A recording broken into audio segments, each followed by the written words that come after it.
dari Gereja Injili Firman Tuhan.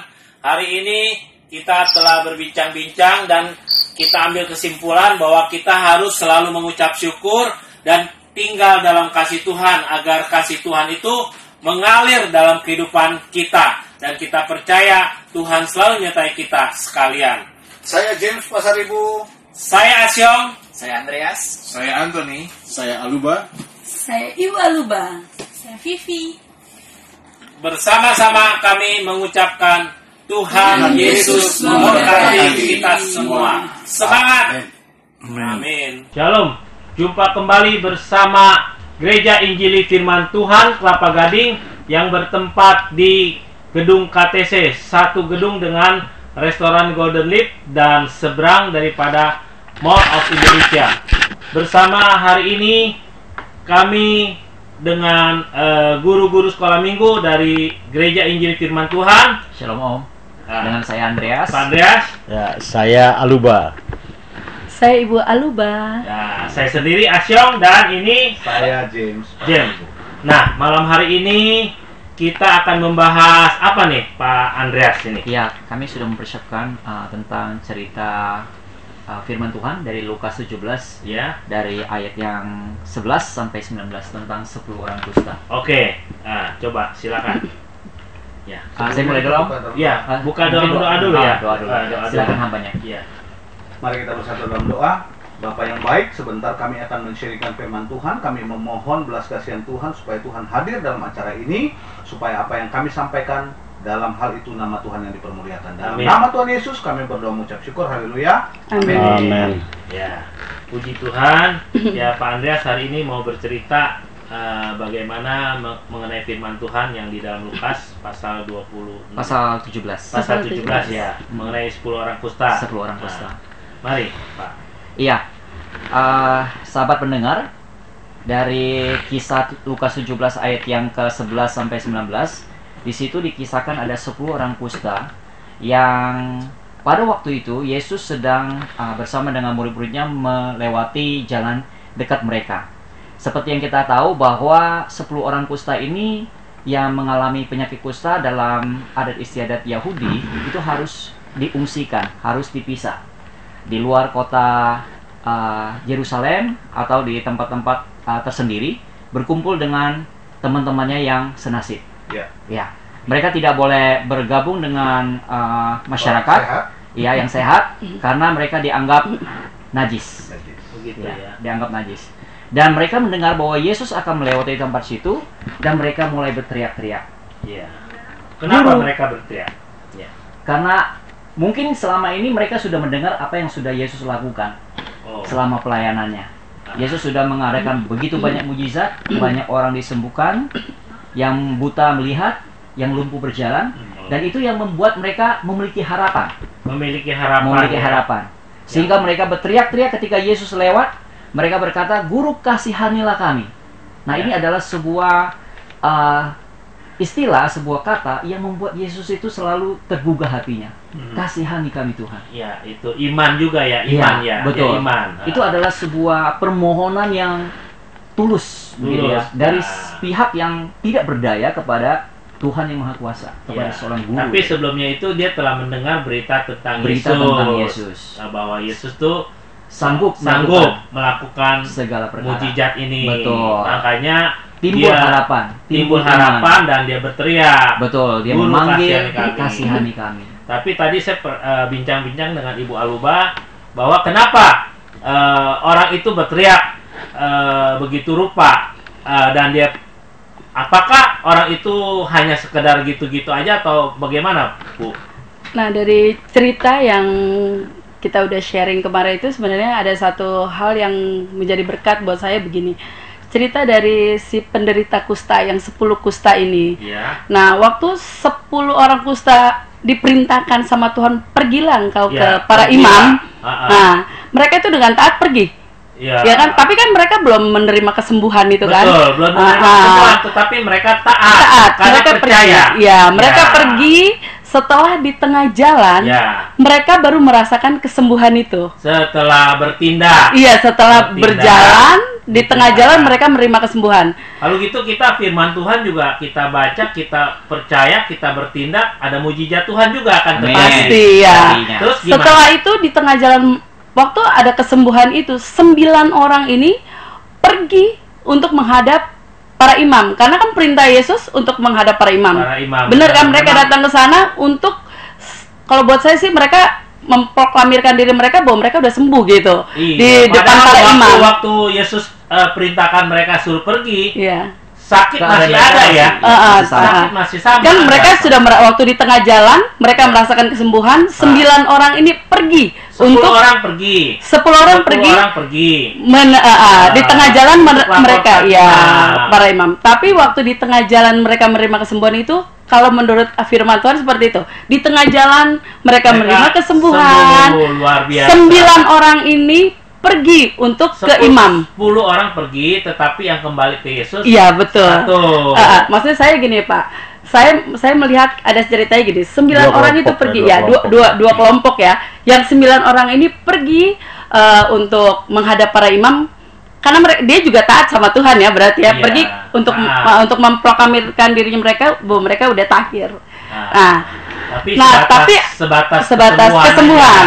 Nah, yang tidak dapat mereka ambil adalah momen. Ada satu momen di mana satu orang ini ambil kesempatan itu.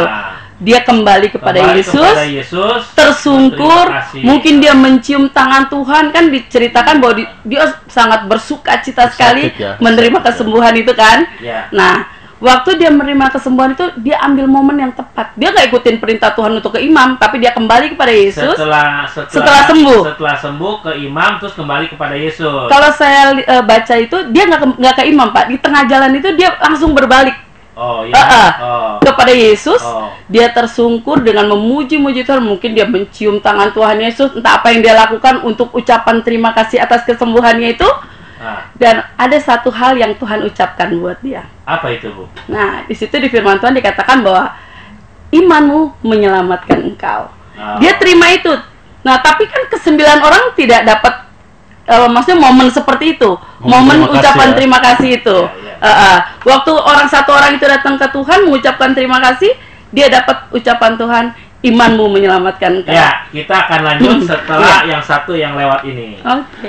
Ya, kembali kita akan lanjutkan GIF Bicara yang bersama dengan Gereja Injili Firman Tuhan bertempat di Kelapa Gading, Gedung KTC, seberang Mall of Indonesia. Sebelum dilanjutkan, mungkin ada para sahabat sekalian yang mau mengirimkan pertanyaan atau mau ikut sharing tentang firman hari ini, bisa mengirimkan WA-nya ke 0815 1800 444 0815 1800 444. Program ini adalah program dari GIF Bicara yang beralamat di Gedung KTC, Gereja Injili Firman Tuhan di seberang Mall of Indonesia.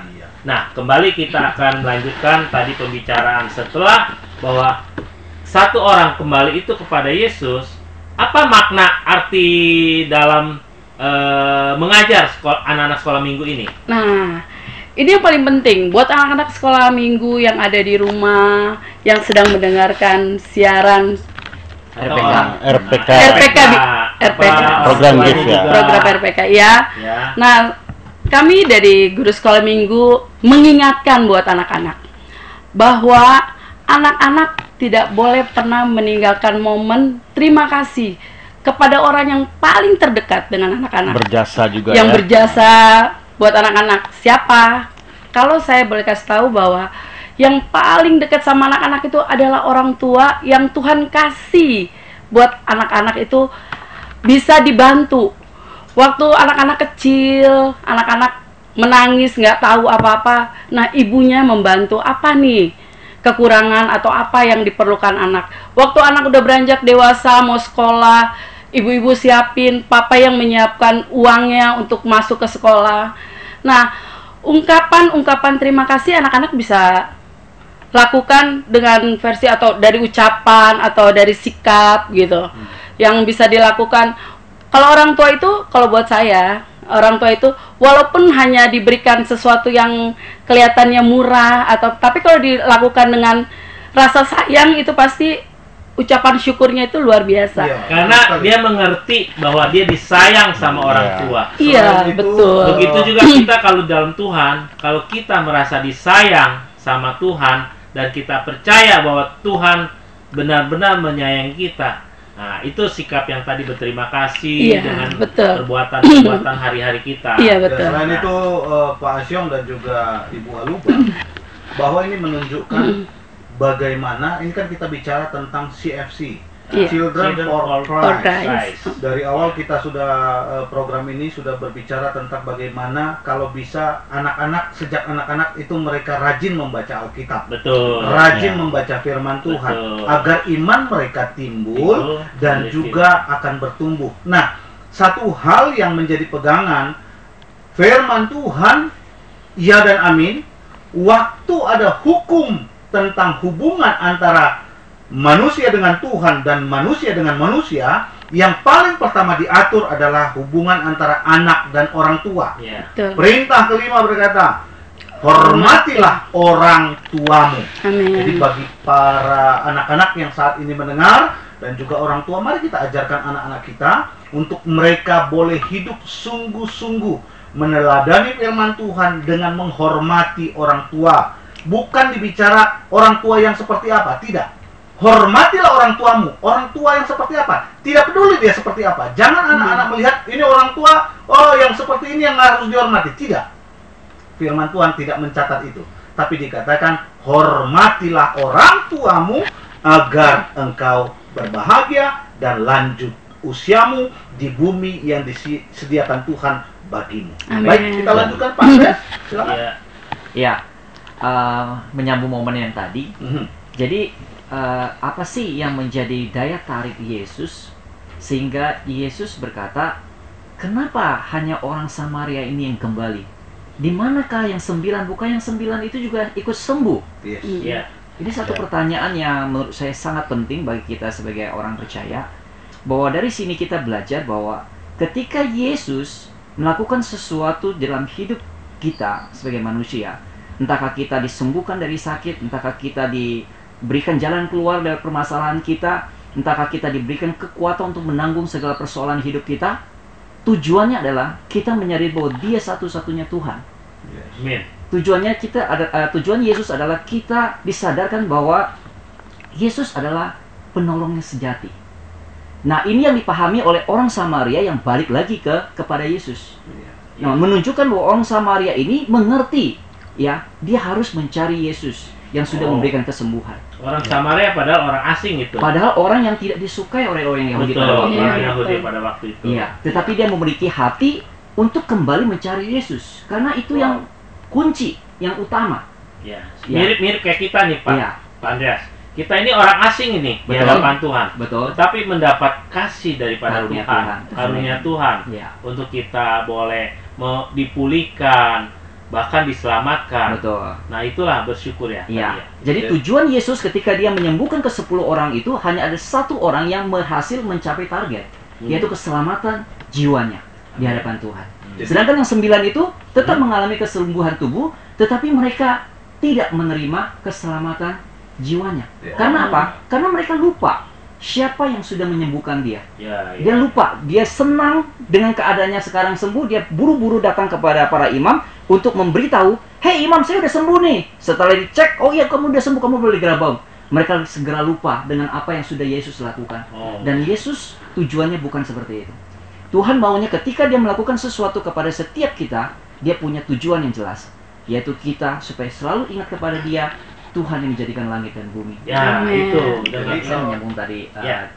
ada cerita tadi ya. Ya. Jadi berdasarkan sikap daripada orang Samaria itu, Yang di Lukas tadi ya. yang di Lukas tadi, Lukas anak-anak itu 17. diajar untuk senantiasa bersyukur kepada Tuhan, senantiasa Diajar ingat. bersyukur, Bersyukur. berterima kasih ya. Betul.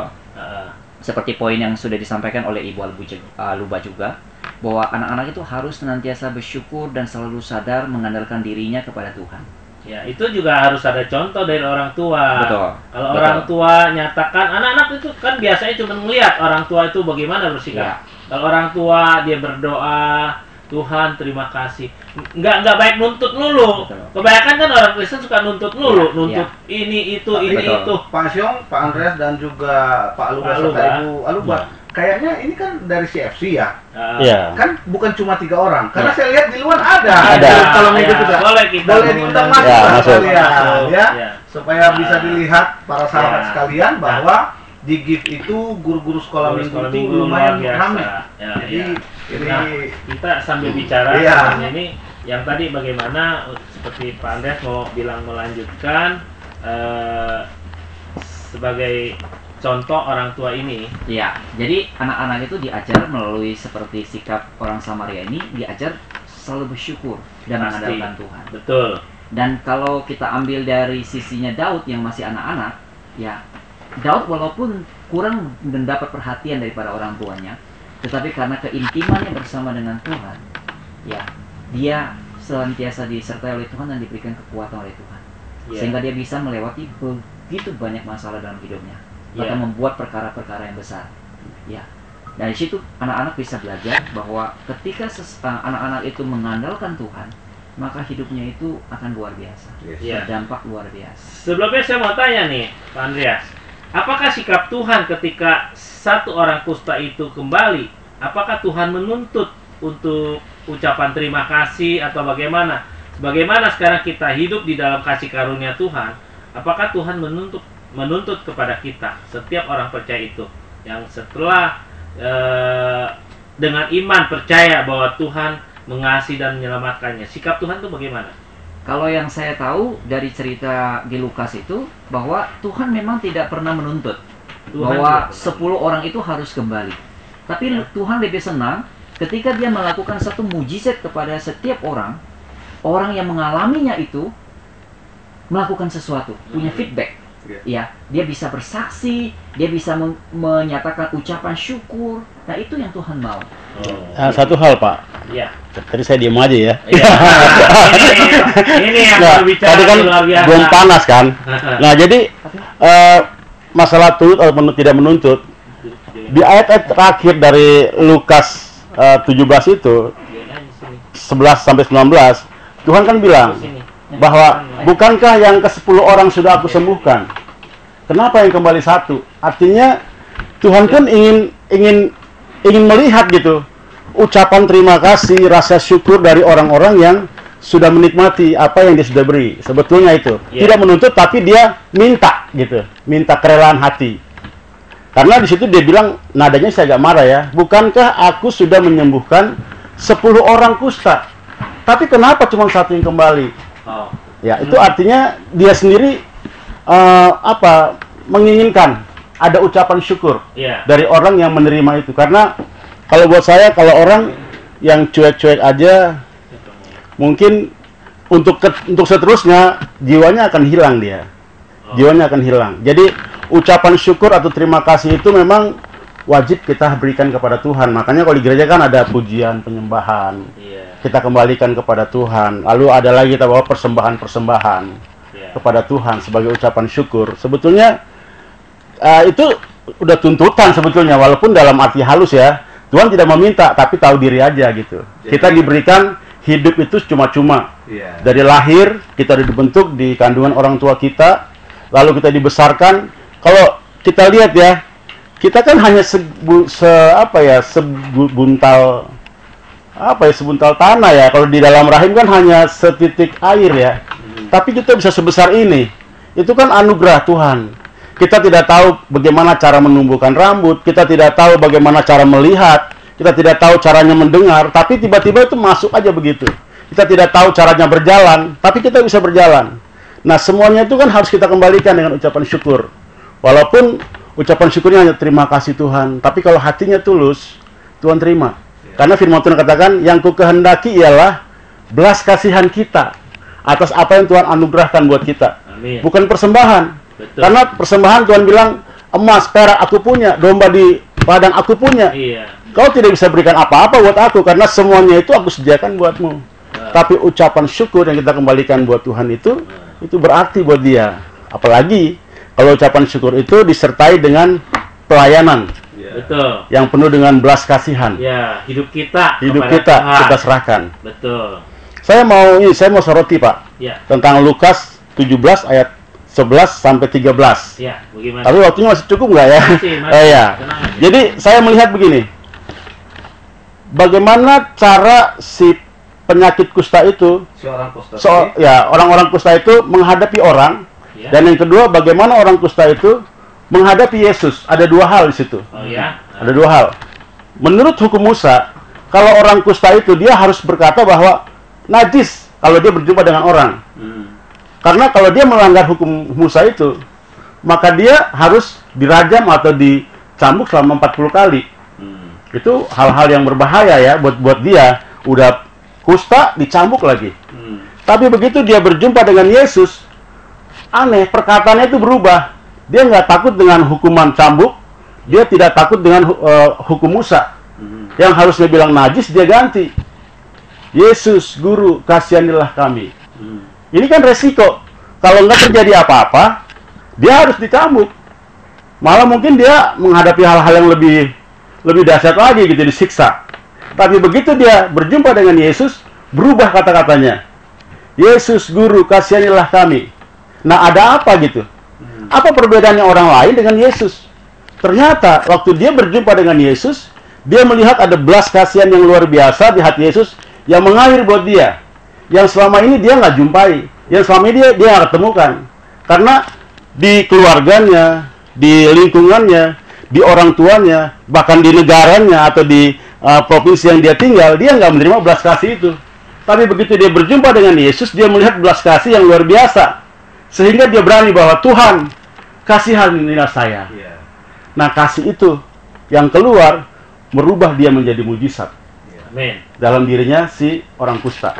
Ya. Nah, sekarang kita lihat ya, di luar sana banyak orang yang kusta rohani sebetulnya, Pak. Kusta rohani. Kusta rohani. Mungkin ini ada baru ya, tapi mudah-mudahan diangkat jadi tren juga ya, kusta rohani. Artinya rohani. Ya, kusta rohani. Banyak ya. Banyak ya. Artinya hatinya itu penuh dengan borok-borok masalah. Banyak borok-borok masalah. Masalah mengenai hukum, ya. Masalah keluarga, ya. Masalah keuangan, ya. Masalah hubungan orang tua dengan anak, ya. Masalah suami istri. Ya. Dan biasanya orang yang mengalami masalah, dia menjauh dari orang lain atau dijauhi orang lain, sama dengan orang kusta. Begitu ya. Ya, orang kusta kan menjauh dari orang lain dan dijauhi oleh orang lain. Betul. Orang-orang yang kusta rohani juga gitu. Karena dia bermasalah dengan hukum, mana ada mau orang mau campur tangan gitu. Jangan-jangan dia terseret sama hukumnya. Yeah. Apalagi kalau masalah dengan keuangan. Yeah. Dikasih pinjam nggak dibayar. Wah. Ditagih marah-marah. Kan orang Kristen tuh murah hati, Pak. Murah hati. Tapi jadi apa ya? Jadi batu injekan ya, bukan batu loncatan, batu injekan. Iya. Nah, jadi intinya gini, yang saya dapat adalah kita, firman Tuhan katakan dalam surat Paulus, dibilang hendaklah kita jadi surat yang terbaca. Terbuka ya. Ya, terbaca sama orang. Apa yang dibaca? Ya. Apakah ayat-ayat Alkitab? Kan enggak. Alkitab bilang, firman Tuhan bilang, engkau harus mengasihi sama seperti aku mengasihi. Ya, itu salah satu surat. Ya, seperti Bapa mengasihi aku, demikian pula aku mengasihi kamu. Tinggallah dalam kasihku itu. Amin. Harusnya orang bisa baca belas kasihan Tuhan dalam hidup kita. Ya, karena kita sudah menerima kasih Tuhan. Perbuatan kita. Ya. Ya. Yang jadi masalah begini, Pak. Ini saya tadi sharing sama istri saya. Kadangkala orang yang, ini maaf ya, bukan menyinggung ya Pak ya. Orang Kristen yang sudah merasa bahwa kasih Tuhan begitu limpah, dia cari pelayanan, Pak. Cari pelayanan. Padahal pelayanan itu adalah masalah. Pelayanan kan masalah. Kalau kita melayani orang, berarti kita sedang berbenturan dengan masalah orang itu. Jadi pelayanan adalah masalah. Dalam Lukas 17 itu Yesus bercerita bahwa dia berjalan menuju Yerusalem di perbatasan Samaria dan Galilea. Dia berjumpa sama orang kusta. Artinya dia nggak cari orang kusta, tapi dia ketemu sama orang kusta, ketemu sama pelayanan, ketemu sama masalah. Harusnya orang-orang percaya jangan cari pelayanan, tapi benahi dulu hatinya supaya ada kasih Kristus, supaya waktu dia berjalan dia berjumpa, bukan mencari. Betul. Kalau dia mencari, banyak orang Kristen, Pak, melayani akhirnya tengah jalan. Saya pernah nonton ya, nonton yang kemarin siaran apa ya? Tentang masalah gereja ya.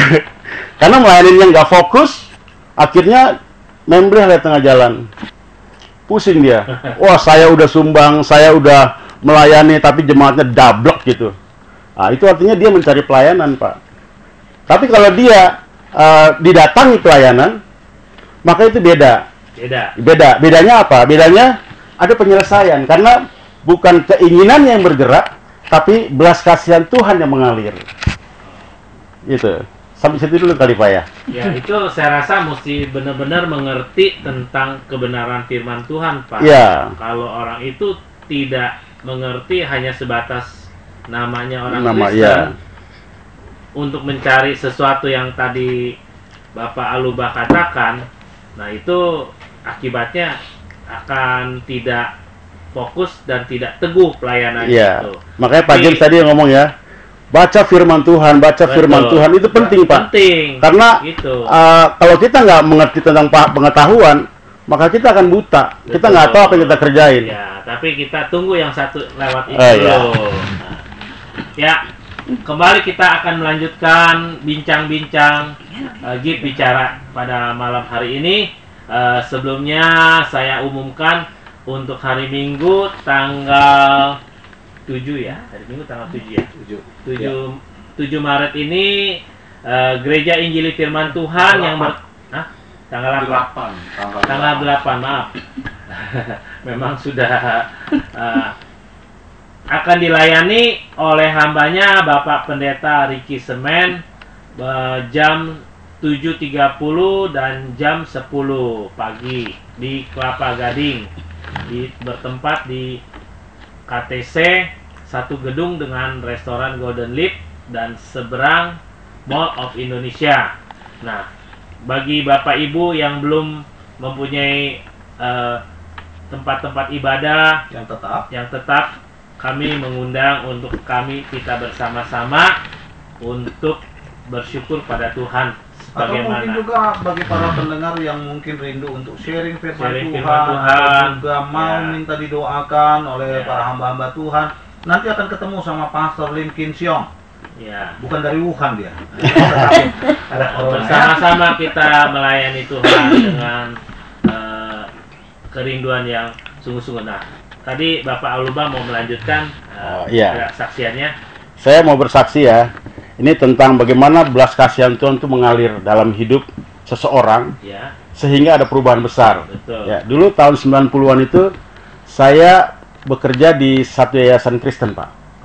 Sebagai tata usaha. Tapi juga kalau setiap Sabtu itu ada anak-anak sekolah SD, TK, SD itu kumpul ruangan, saya suruh cerita firman Tuhan gitu. Nah, guru ini rupanya lihat ini kayaknya orang ini orang rohani gitu.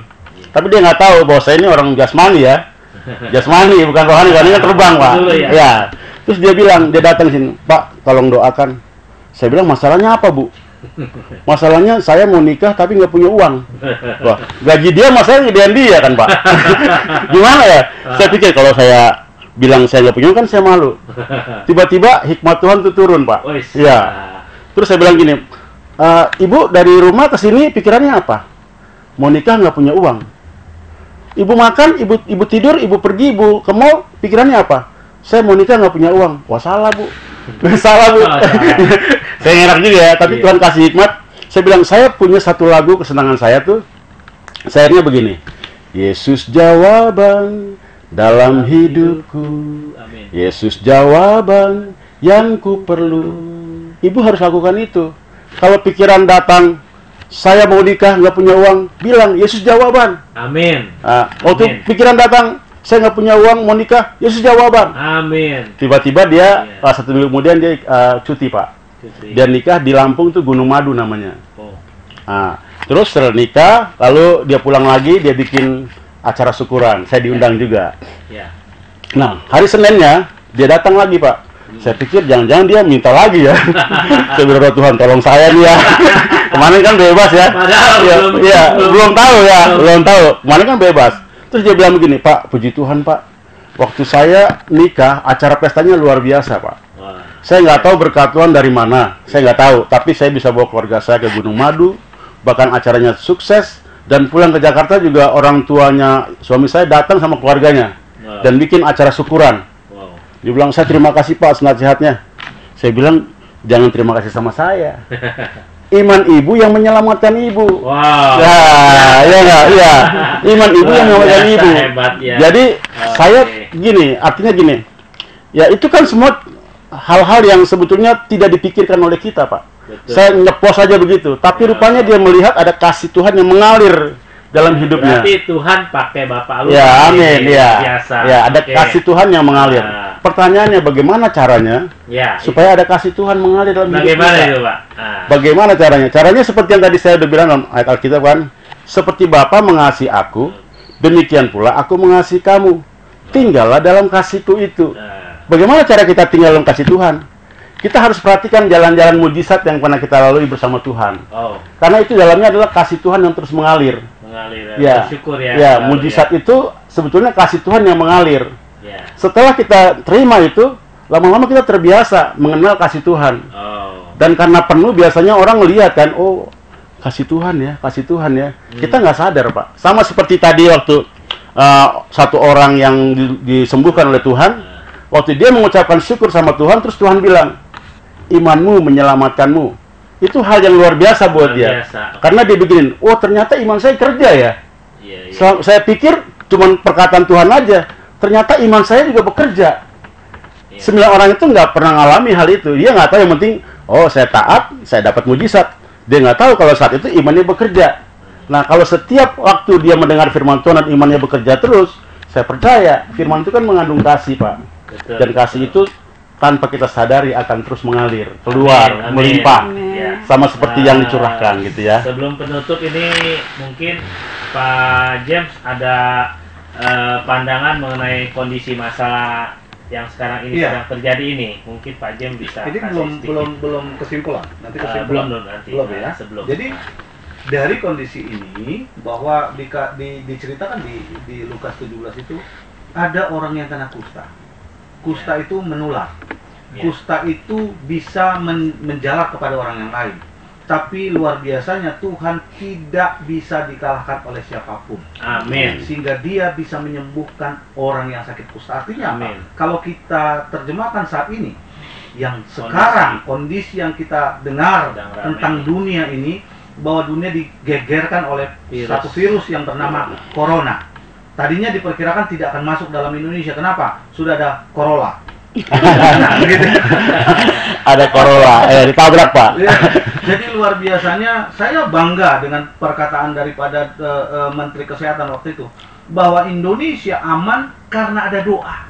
Amin. Karena ada doa.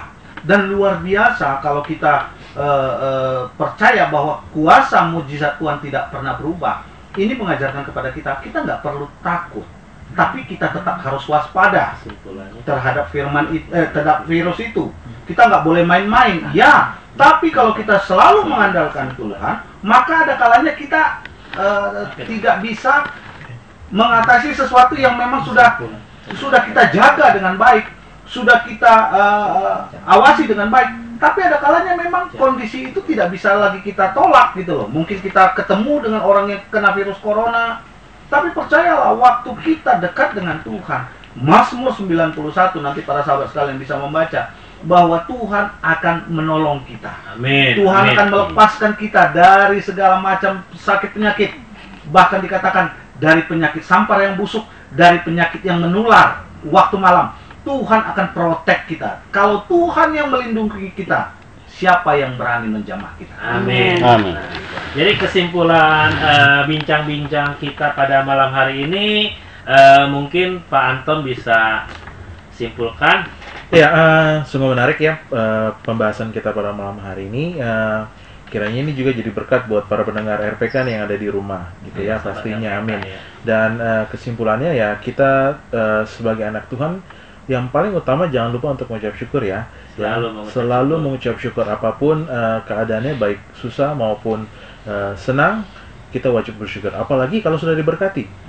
Apalagi kalau diberkati, jangan lupa untuk mengucap syukur. Dan ingat bahwa tubuh kita, kehidupan kita menjadi surat yang dibaca, lewat kehidupan kita menjadi saksi bagi kemuliaan nama Tuhan. Sedikit saya tambahkan ya, tadi kan yang kesaksiannya Pak Luba, itu mungkin sejak anak-anaknya dia nggak biasa mendengar firman Tuhan. Jadi dia tidak bisa konsentrasi kalau ada masalah. Oleh karena itu, lewat program CFC malam hari ini, supaya anak-anak dibiasakan dengar firman Tuhan, dibiasakan ikut dalam sekolah minggu. Oh, ada pengajarnya. Jangan lupa juga nih, kita juga mengundang nih buat anak-anak sekolah, anak-anak di luar sana ya, yang mau ikut juga sekolah minggu di tempat kami nih. Minggu depan nih kebetulan Pastor James kita punya acara namanya Milk Day. Apa itu? Jadi nanti kita ada Minum acara.